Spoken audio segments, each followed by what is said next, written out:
အောင်ဆောင်ခလိုက်ကွာတဲ့အခုအပိုင်း16ကိုရောက်သွားပြီကဲစမယ်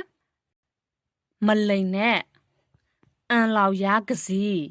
အန်လောက်ရကစီကစီလို့လည်းပြောချင်ပြောလို့ရတယ်လို့လခီလို့လည်းပြောချင်ပြောလို့ရတယ်အန်လောက်ရလခီအန်လောက်ဆိုတာကလိန်တယ်ရာငါကိုလခီဆိုတာကနဲ့အငင်းပေါ့နော်မနဲ့အဲ့လိုပုံစံမျိုးပေါ့နော်အန်လောက်ရလခီအန်လောက်ရကစီဆိုရင်ငါကိုမလိန်နဲ့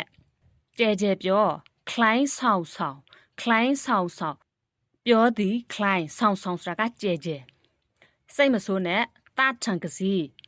ဒါမှမဟုတ်လို့ရှိရင်တထန်လခီစိတ်ဆိုးတာကိုတထန်လို့ပြောတယ်စိတ်မဆိုးနဲ့ဆိုရင်တထန်ကစီဒါမှမဟုတ်လို့ရှိရင်တထန်လခီ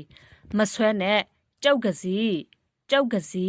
ကြောက်ဆွဲသည်မြန်မြန်လို့မားဖလိုက်ဖလိုက်မားဖလိုက်ဖလိုက်လှုပ်သည်မားမြန်မြန်ဖလိုက်ဖလိုက်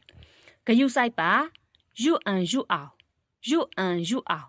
ကြည့်နေကြည့်စားပေါ့နော်ဂယုဆိုင်ပါအဲ့လိုပုံစံမျိုးပေါ့နော်ကိုဂယုဆိုင်ပါလို့ပြောချင်ရင်တော့ယူလန်းနဒယူလန်းနဒအဲ့လိုမျိုးပေါ့နော်ငါပြောတာကိုနားထောင်ငါစကားကိုနားထောင်ခွနာရက်စခလိုင်းခွနာရက်စခလိုင်းခွနာနားထောင်ပါရက်စခလိုင်းငါရက်စကားခွနာရက်စခလိုင်းကျမရက်စကားကိုနားထောင်ပါတငုံလောက်တောက်ပါအောင်နှံ့မွန်းအောင်တောက်သည်နှံ့မွန်းတငုံလောက်နှံ့မွန်းအောင်နှံ့မွန်းတငုံလောက်တောက်ပါတလုတ်လောက်စားပါဆိုရင်နှံ့မောင်စားသည်နှံ့မောင်တလုတ်လောက်နော်နှံ့မောင်တလုတ်လောက်စားထိုင်ပါဆိုရင်ဆန